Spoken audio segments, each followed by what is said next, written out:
Legislator DPRD Kota Makassar mengusulkan pembelajaran tatap muka menjadi pertimbangan Wali Kota Makassar untuk segera dibuka, dengan catatan tetap mengedepankan protokol kesehatan yang ketat dan jumlah siswanya dibatasi.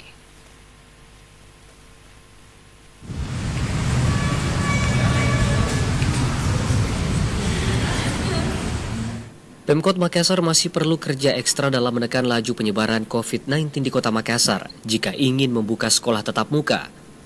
Pasalnya, kondisinya tidak memungkinkan. Statusnya masih di zona oranye PPKM level 4. Sementara berdasarkan kebijakan Kementerian Pendidikan dan Kebudayaan, sekolah tatap muka di luar Pulau Jawa, Bali hanya dibolehkan di wilayah yang menerapkan level 3 dan 2. Sementara Pemkot Makassar masih menerapkan PPKM level 4. Menyikapi hal tersebut, legislator DPRD Kota Makassar mulai mendesak wali kota untuk mempertimbangkan pembelajaran tatap muka. Ketua Fraksi Nurani Indonesia Bangkit M. Yunus Haji mengatakan, wali kota Makassar juga perlu mempertimbangkan pendidikan tatap muka ini.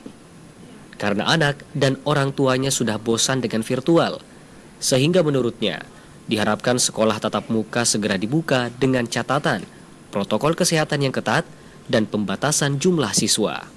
Memberikan masukan kepada Pak Wali Kota, saya kira agar dapat dilaksanakan pembelajaran tatap muka, tapi tentu dengan catatan memperketat protokol kesehatan, kebersihan, dan itu anak-anak secara bertahap. Maksudnya tidak semuanya. Jadi kalau satu kelas itu ya cukup setengah dulu kita uji coba. Sementara itu, legislator DPRD Kota Makassar dari fraksi PDI Perjuangan Al-Hidayat Samsu mengatakan, jika pihaknya tetap mendorong sekolah tatap muka dibuka, karena pendidikan karakter itu tidak dapat dilakukan di rumah, lebih efektif di sekolah, sehingga hadir motivasi anak. Namun tetap melihat kondisi pandemi saat ini, jika memungkinkan, sekolah tatap muka segera dibuka. Kita merujuk kepada kondisi Kota Makassar terkait dengan pandemi COVID-19. Ketika pandemi sudah aman, cukup aman, maka kami selalu mendorong untuk kembali sekolah Kota Makassar. Karena pendidikan karakter itu tidak bisa didapatkan di rumah dengan pembelajaran online, memang harusnya itu di sekolah. Sehingga ada hadir motivasi, sosialisasi daripada anak-anak siswa kita.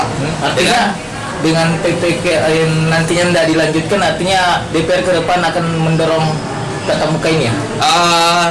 Selain itu juga diharapkan Pemkot Makassar memberikan kuota dan fasilitas smartphone bagi warga yang kurang mampu, apalagi di tengah pandemi saat ini. Tim Liputan, Selebes TV.